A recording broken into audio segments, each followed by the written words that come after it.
역대상 25장입니다. 여러분들은 두 번 보시는 겁니다. 역대상 25장입니다.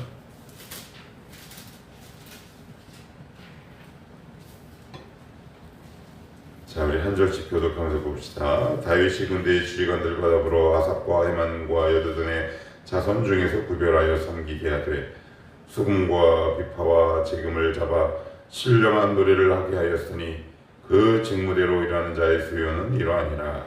아삽의 아들들은 삭골과 요셉과 느다냐와 아사렐라니 이 아삽의 아들들이 아삽의 지휘 아래 왕의 명령을 따라 신령한 노래를 하며 여두둔에게 이르러서는 그의 아들들 갈야와 세야와 여시야와 시므이와 아사와와 마따리아와 6사람이니 그의 아버지 여두둔의 지휘 아래 수금을 잡아 신령한 노래를 하며 여호와께 감사하며 찬양하며 헤만에서 이르는 그의 아들들 부기야와 마따냐와 우시엘과 수엘과 여리목과 하냐냐와 하나니와 엘리야다와 기탈리와 로망기레살과 요스바 가사와 발로나 호길과 마시우시라. 이는 다 헤만의 아들들이니 나팔을 부는 자들이며 헤만은 하나님의 말씀을 가진 왕의 선견자나 하나님이 헤만에게 14아들과 3딸을 주셨다. 이들이 아버지의 지휘 아래 재금과 비파와 수금을 잡아 여호와의 전에서 노래하여 하나님의 전을 섬겼으며 아삽과 여두둔과 헤만은 왕의 지휘 아래 있었으니 그들과 모든 형제 곧 여호와 찬송하기를 배워 익숙한 자의 수요가 288명이라. 이 무리에 큰 자나 작은 자나 스승이나 제자를 막론하고 다같이 제비뽑아 직임을 얻었으니 첫째로 제비 뽑힌 자는 아삽의 아들 중 요셉이요 둘째는 그달랴이니 그와 그의 형제들과 아들들 12명이요 셋째는 삭불이니 그의 아들들과 형제들과 12명이요 넷째는 이스리이니 그의 아들들과 형제들과 12명이요 다섯째는 느다냐니 그의 아들들과 형제들과 12명이요 여섯째는 북가야니 그의 아들들과 형제들과 12명이요 일곱째는 여사렐라니 그의 아들들과 형제들과 12명이요 여덟째는 여시아니 그의 아들들과 형제들과 12명이요 아홉째는 마따냐니 그의 아들들과 형제들과 12명이요 열째는 시므이니 그의 아들들과 형제들과 12명이요 11째는 아사렐이니 그의 아들들과 형제들과 12명이요 12째는 하사바니 그의 아들들과 형제들과 12명이요 13째는 수아엘이니 그의 아들들과 형제들과 12명이요 14째는 마따리아니 그의 아들들과 형제들과 12명이요 15째는 예레모시니 그의 아들들과 형제들과 12명이요 16째는 하나냐니 그의 아들들과 형제들과 12명이요 17째는 요스부가사니 그의 아들들과 형제들과 12명이요 18째는 하나니니 그의 아들들과 형제들과 12명이요 19째는 말로디니 그의 아들들과 형제들과 12명이요 20째는 엘리야다니 그의 아들들과 형제들과 12명이요 21째는 호릴이니 그의 아들들과 형제들과 12명이요 22째는 기딸리니 그의 아들들과 형제들과 12명이요 23째는 마하시오시니 그의 아들들과 형제들과 12명이요 같이 볼게요. 24째는 로암니에셀이니 그의 아들들과 형제들과 12명이었더라. 아멘. 예, 읽느라 고생들 하셨습니다. 오늘 우리가 읽은 이 내용이 뭔 내용일까요? 이제 2주전으로 돌아가셔야 돼요. 2주전으로. 다윗은 성전 집제를 만들었다 그랬어요. 성전 건축에 대한 모든 것들을 다 준비합니다. 첫째는 뭘요? 수많은 은금과 보화를 준비하고요. 또 그것만 갖고 되는 건 아니잖아요. 성전이 있으면 그 안에서 들어갈 제사장이 있어야 되는데 이 제사장은 24반열 24번에 걸쳐서 그래서 약 몇 주 동안 2주 동안만 그만큼 타성해졌지 않고 1년에 2주만 성전에 들어가서 섬길 수 있으니 그들이 일상에서 얼마나 많은 준비를 했겠어요. 그죠? 평소는 그들은 늘 성전에서 들어가서 섬기기 위한 삶과 연동되고 이어졌어요. 이 지점이 참 중요합니다. 우리의 삶이 왜 이렇게 맥없이 무너지냐면 우리의 경건이 쉽게 맥없이 무너지는 이유는 일상과 하나님과의 무릎 꿇는 이 삶이 연동되지 않기 때문에 무너져요. 여러분 여기서 막 기도하시고 나가서 일상에서 확 무너지잖아요. 그럼 기도가 어떻게 잘 됩니까? 안 돼요. 그래서 저도 청년 때 하나님 저 막 이렇게 기도하는데 왜 이렇게 그렇죠. 이 고민이 너무너무 많았어요. 근데 너무나 자명하고 분명해요. 우리의 기도하는 우리가 소위 말하는 경건과 일상이 연동되지 않으면 연결되지 않으면 우리 일상도 하나님을 바라보는 경건한 삶이 되지 않으면 이게 이제 무너진다. 근데 아무튼 그들은 24반열 2주만 일했다. 자, 그 다음에 무엇을 조직하냐면 찬양대를 조직해요. 근데 요건 모세 시대에는 없었어요. 여러분 모세오경 아무리 찾아보십시오. 찬양대가 있었나? 그러면 다윗은 이렇게 찬양대를 조직을 했을까요? 그의 직업에 힌트가 있겠죠. 직업이 뭐였나요? 들판에서 목동이었어요. 목동. 시간이 얼마나 많았겠어요.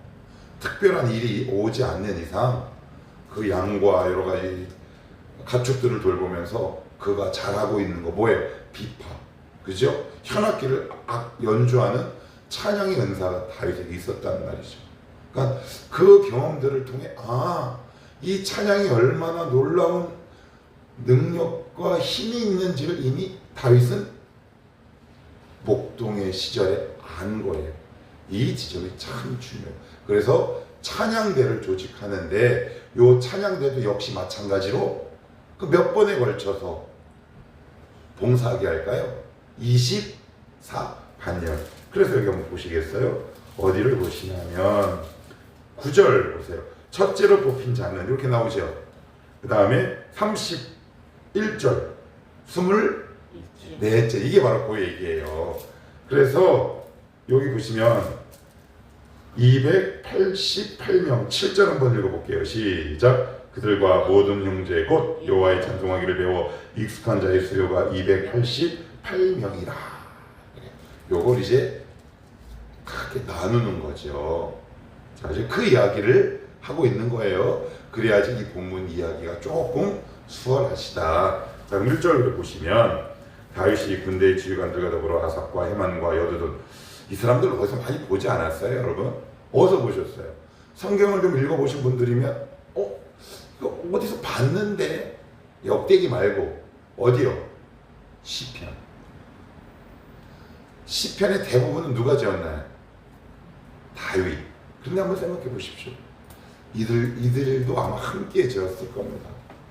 왜냐하면 이들도 아주 악기에 능통하고 찬양하기에 능통한데 특별히 아삽의 시라는 것이 시편의 12편 정도가 등장합니다. 헤만과 여두둔도 역시 마찬가지예요. 그러니까 이게 되게 참 놀랍죠. 아삽과 헤만과 여두둔은 그러면 뭐냐? 찬양대 지휘자예요. 3명이 수석 지휘자 이렇게 보시면 돼요. 자, 자손 중에서 구별하여 섬기게 하되 수금과 비파는 현악기예요. 재금은 뭐냐면 타악기예요. 우리 농악 때 보면 왜 앞에 꽝 하고 치는 타악기 같은 거 있잖아요. 이제 그걸 갖고 하나님을 찬양하고 악기를 통해 연주를 하는 일이에요. 자, 그런데 여기서 우리가 한번 주목해서 볼 단어가 있어요. 신령한 노래 이렇게 나왔죠. 2절 저 끝에도 보시면 뭐라 그래요? 신령한 노래.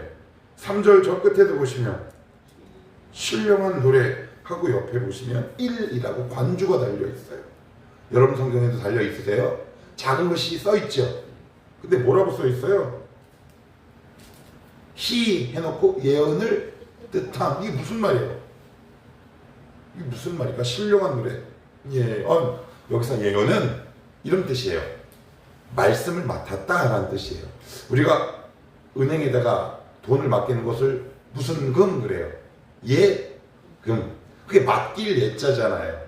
그러니까 여기서 예언은 말씀을 맡았다. 찬양하는 여기 아삽, 헤만과 여두둔이 신령한 노래를 하는 사람들인데 히브리 원어의 원래 뜻은 말씀을 맡은 자들. 무슨 말일까? 5절 보시면 어느 정도 이해가 돼요. 5절 봅시다. 시작. 이는 다 헤만의 아들들이니 나팔을 부는 자들이며 헤만은 하나님의 말씀을 가진 왕의 선견자라. 이게 히브리어로 나비라는 뜻인데 선지자라는 뜻이에요. 오? 이게 잘 안 돼. 찬양하는 사람이 선지자냐? 이게 되게 비밀이 있어요. 무슨 비밀이냐? 이스라엘 공동체에게, 히브리인들에게 하나님의 말씀을 맡다라는 것은 하나님이 주신 모든 것을 맡다라는 의미를 가지고 있어요. 이게 무슨 얘기예요? 하나님은 찬양하는 자에게 모든 걸 맡기세요. 이게 중요해요. 왜 우리가 찬양해야 되는 줄 아세요? 하나님은 찬양하는 자에게 모든 걸 맡기세요. 그래서 바울 서신 보면 그는 늘 이 단어를 써요. 너희가 감사하여 기도하라. 꼭 기도하기 전에 감사하라. 아니 여러분, 헤만, 아삽, 헤만, 여두두는 뭐 슬픈 일 없었을까요? 우리 자꾸 참 좋았겠다. 제가 여담이긴 하지만 뭐 그런 좋은 환상을 갖고 계신 분들도 있어서 한편으로는 다행이고 감사하긴 한데, 한 번은 신방간에 어떤 권사님이 목사님 부럽습니다 그래요. 뭐가 그렇게 부러우셔? 그랬더니 목사님들은 맨날 그냥 기도만 하고 찬양만 해서 부럽습니다. 그래서 그냥 속으로 네가 해보세요. 제가 그냥 그랬어요. 목사라고 해서 뭐 늘 그래요? 성훈아 그래? 고개를 막 심하게 가로졌는데 그래요. 이들 세 명은 늘 찬양하고 싶어서 찬양했겠습니까? 왜 힘든 일이 없겠습니까? 왜 불평이 없겠어요? 그렇지만 그 사역을 감당하기 위해 그 불평의 자리를 탁 누르고 다시 하나님을 찬양하기 시작할 때 그 쌓여있던 불만과 원망이 날아가지 않겠습니까? 하나님을 찬양하는 것으로 불평과 원망이 날아가기를 축복합니다. 하나님은 그러한 자에게 모든 것을 맡기신대요. 이 땅에서 대리 통치자로서 하나님의 일을 이루어 가십니다. 그래서 실제로도 이들의 찬양이 시편이라는 말씀이 되기도 하죠. 그죠? 그러니까 우리가 하나님을 찬양할 때 악한 것이나 연약한 것들이 붙어 있을 여력이 남아있지 않습니다. 여러분들이 일상의 삶에서 이런 위대한 찬양과 찬송의 능력을 경험하게 되기를 축복해요. 그래서 늘 이렇게 징징거리지 마시고, 이렇게 징징대는 사람이 있어요. 공기의 흐름, 그 가정 속에 들어가면 원망의 기운이 흐르는 가정이 있고요. 어떤 가정에 가면 평안한 가정이 있습니다. 저는 그런 가정들이 참 몇 번 경험해요. 이 가정은 왜 이렇게 평안하지? 근데 어떤 가정에는 침울한 가정이 있습니다. 우울한 가정이 있습니다. 원망의 기운이 흐르는 가정이 있습니다. 여러분의 가정은 어떤 가정이십니까? 여러분 공기의 흐름과 기운을 바꾸셔야 합니다. 어떤 걸로? 찬양으로. 그러면 이들은 악기를 통해 찬양했으면 우리는 무엇을요? 하나님 우리에게 주신 가장 위대한 악기가 뭐예요? 우리의 목소리 아닙니까? 우리의 목소리를 열어 여러분 기도할 때 마음껏 찬양하십시오. 바울과 실라가 찬양할 때 옥문이 터져요. 바울과 실라가 찬양할 때 진동이 일어나는 거죠. 로마 감옥을 부수는 하나님의 권세와 권능이 거기에서 일어납니다. 여러분 뜻대로 되지 않았을 때 여러분의 나팔을 열어 찬양하기 시작하십시오. 하나님, 이 일을 통해 하나님이 이루어가실 당신을 신뢰합니다. 하나님 감사합니다. 하나님 주님 영광 받아 주옵소서. 이사야 43장에 뭐라 그래요? 이 백성은 내가 나를 위하여 지었나니 나를 찬송하기 위해서 지었답니다. 그러니까 찬송하는 게 성도의 본분과 직무를 가장 명확하게 수행하는 거예요. 뭐 여러분이 막 영광 위대한 일 하신다고요? 제가 누차 말씀드렸죠. 우리는 하나님 나라에 있어서 오히려 없는 게 도움이라고. 하나님 혼자 일하는 게 훨씬 편하다고. 그렇다면 이 땅에 우리를 왜 지으셨는가? 찬양하기 위해서. 오늘도 여러분들 이 찬양으로 한 주를 시작하게 되기를 축복합니다. 그래서 이 한 주가 정말 성령의 능력으로 열리기를 축복합니다. 하나님 우리 가정 속에 이 찬양의 문이 열리게 하옵소서. 오늘도 여러분 기도할 때 마음껏 하나님을 찬양하고 하고 돌아가시게 되기를 축복해요. 저도 오늘 이 말씀을 머릿속에 계속 그리면서 아침에 나와서 계속 찬양했어요. 어떻게 찬양했느냐? 멜로디는 없고 악기는 없지만 하나님 영광 받아 주시옵소서.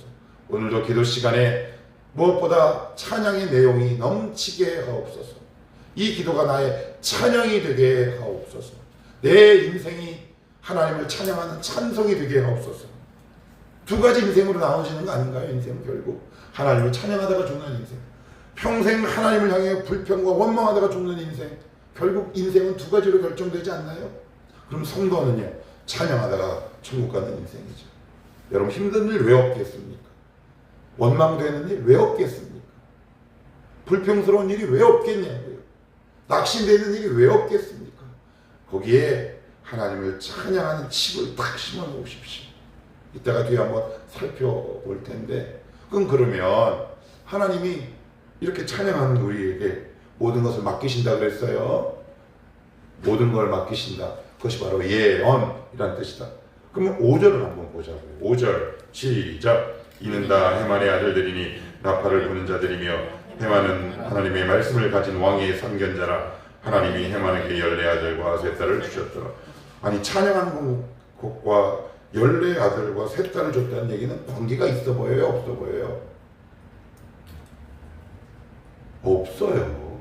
주셨다. 이게 뭐냐면 하나님이, 여러분, 자녀가 있다라는 말과 하나님이 주셨다라는 의미가 좀 달라 보여요? 아니면 같아 보여요? 다른 의미예요.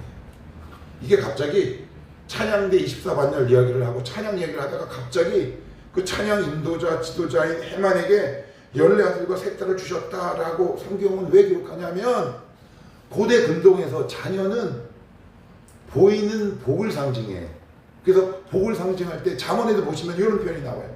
활통에 화살이 전통에 가득한 자는 그 성문에서 원수가 싸울 때 수치를 당하지 아니하리로다.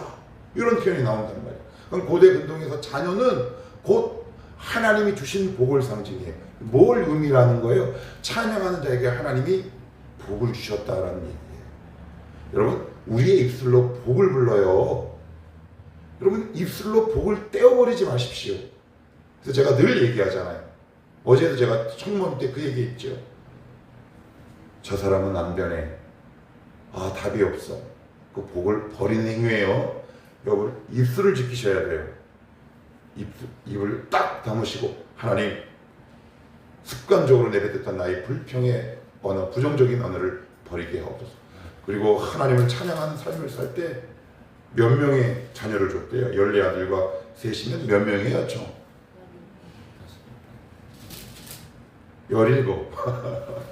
17. 아유, 이게 수학이라 좀 어려워요. 그죠? 산수는 쉬운데 수학이라 좀 어려워. 17명. 이게 뭘 상징한다고요? 하나님이 주신 복을 상징하는 겁니다.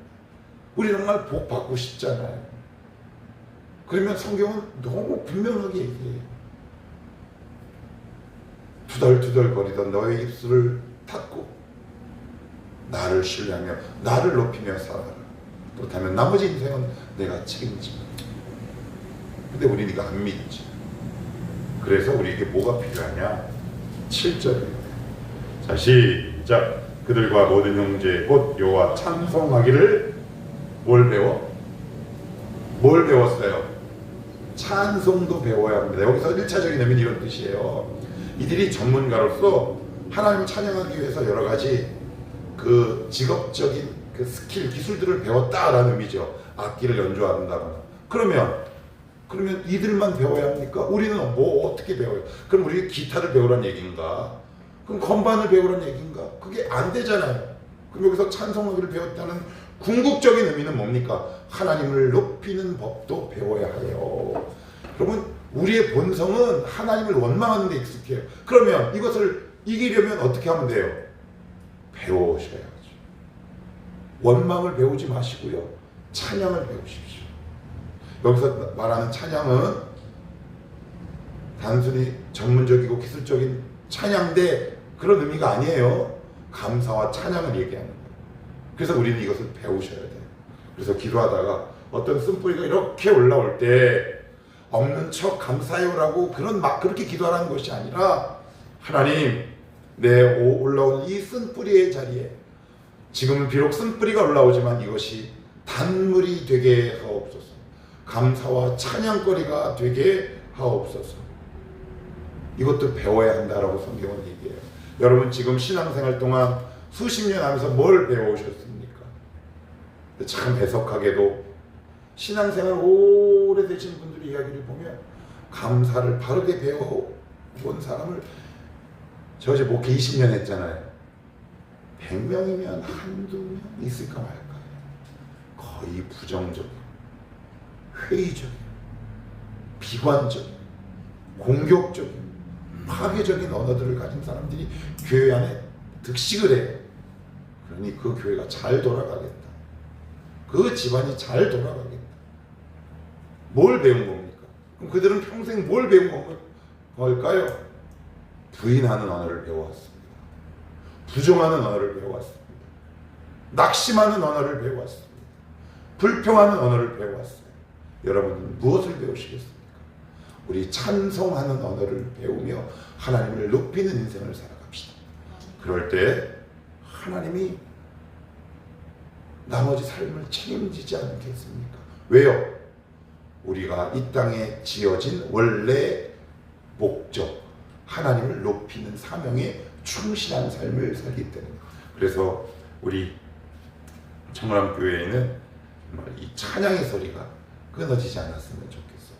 기도 중에 하나님을 높이는 감사와 찬양의 소리, 여러분들 가정 속에 감사와 찬양의 소리가 끊어지지 않아서 하나님께서 여러분들에게 주시기로 한 그 복들을 우리 이 땅에서 주시는 것은 받아야 되지 않나? 그렇지 않나요? 내가 주겠다 했는데 넣어두세요 이렇게 할 수는 없잖아요. 그죠? 주님 넣어두세요 이렇게 말할 수는 없잖아요. 여러분의 인생이 아삽과 해만과 여두둔이 되기를 원하고요. 여러분의 인생이 신령한 인생이 되기를 축복합니다. 그래서 우리의 인생이 불평과 원망의 인생이 아니라 찬양과 감사가 넘쳐나는 이번 한 주요 우리의 인생이 되기를 우리 주님의 이름으로 축복합니다. 기도합시다.